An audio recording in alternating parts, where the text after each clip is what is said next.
Follow us and you'll never have to pay a contractor to do a job at your house ever again. Right now, we're going to show you guys how to completely tear down and rebuild a deck. It's going to be step by step and all in one video. Stick with us all the way to the end to see the complete before and after look of said project. Step one is always the demolition. Then you're going to add your footings. They must be 3 foot deep and at least 16 inches wide all the way down for a deck. Now we're screwing on our ledger board. It's time to fasten in. We make sure we mark the crown going up. Then you're going to get your ledger lock fasteners. You're going to do it in a W pattern every 12 inches, going down 2.5 inches from the top, 2 inches up from the bottom, and there you go. Now we'll be fastening our 6x6 post brackets, post mounts to that concrete footing that we poured that was 3 foot thick, And it's going to be housed by our 16-inch 5/8 J bolt. Now we're going to be cutting our 6x6 posts to size. We're going to be resting them on said base bracket, and we're going to be mounting it, and it's going to be the eventual house to our 2x10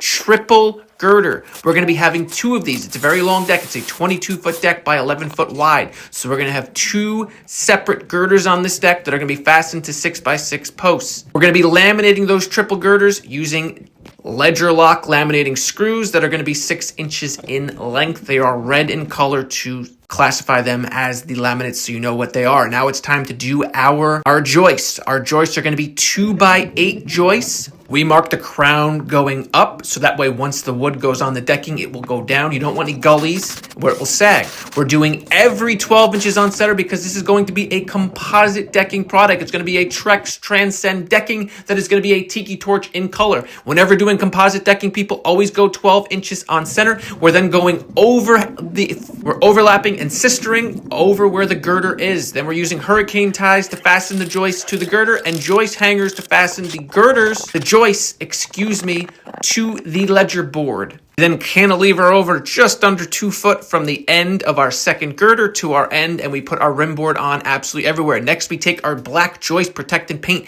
and we paint all of our joists. We're going to be painting our stair stringers with that as well. This not only protects all of your joists and your open cuts from the elements, but it also makes it so it's black so you don't see it through when you're doing your decking. Now it's time to dig and pour our concrete landings for our steps. Our steps have been framed and are off to the side, and they're going to go on this. It's going to be level side to side with slight pitch running away from the step, away from the home. I'm going to pour at least 4 inches thick for this. Now we're going to be putting our AZAC rin on absolutely everywhere. We're going to be using PL glue for this, and we're going to be using finish nails to fasten it in. Now we're cutting these stringers for our steps that are going to be out of our AZAC to match. Our steps are going to be 6 3/4 in rise. We are painting that in the same joist protected paint. We have all of our 4x4 posts on. They're going to catch our eventual rail system. Now we're putting the risers on all of our treads, doing it in the same fashion we did our rim board.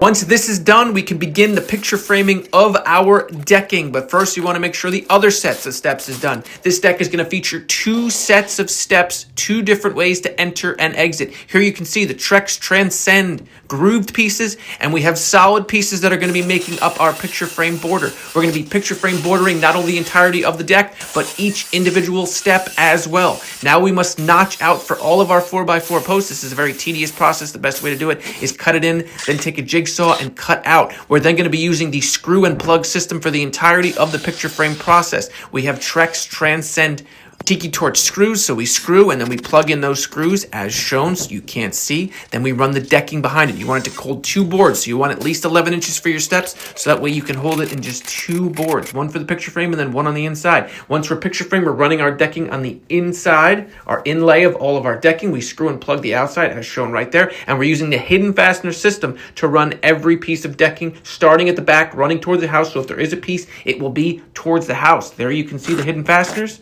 We put in one board, we screw, and then we put the hidden fasteners in behind it to lock it and hold it into place. You always want pressure to hold the back of it as you're inserting it. Also, when you're cutting your decking, you always want to make sure you cut both ends. Why? Because you want completely square decking when setting it. So square one end off, pull, get your measurement, then square the other end. You want to make sure both ends are square when you're laying your decking so you don't have any problem going up against your picture framing and you have the same reveal all the way around. Keep measuring as you go. See how the deck boards are going to go. Make sure your final piece is going to be your cut. Make sure of the size, because you don't want a skinny tiny piece in there. Obviously you do that with your layout beforehand. If you do have to move a piece, make sure it's going to fit under the door. You can tuck it under and not see it, so that it looks like your final piece will be a full piece. You put that cut piece in first. You then slip in your second piece that is notched around those 4x4 posts. Then you're going to slide your hidden fasteners down each way through the groove, and you're going to put them on all your 12 inches on center, and you're going to fasten it down. You then use a pry bar to pry it back to make sure you're in absolutely everywhere, and you have the same 1/4 inch reveal going all the way around.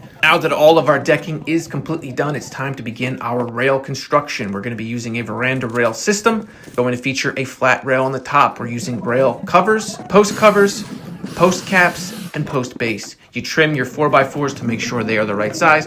Here is what the rail system will look like. You cut off both sides and you center it so you have the same spacing between the start and the end, and you do the same thing for your stairs. The rails must be 3 inches off the deck to start, and they'll be at 39 inches in height as they're 36 inches total. Then you'll have that 3-inch space. Now it's time to put on our composite lattice. They wanted to go with a white lattice as opposed to a color match lattice, so it's going to look like the rim board. It's going to match all the way around. It's a white veranda rail. The veranda makes brackets that you can tie into each other, and also divider brackets. It's actually a very simple process to make it used. Everything locks in together, and it gives you that crisp, clean, sleek look. The backside we're going to be leaving so it is not fastened in, so they could use underneath the deck for storage. And here is the entirety of the completed look. Thank you to everybody who followed along. This is a great project to do. Any questions, comments, or concerns, you can always reach out, give us a comment, like, and subscribe. Great day.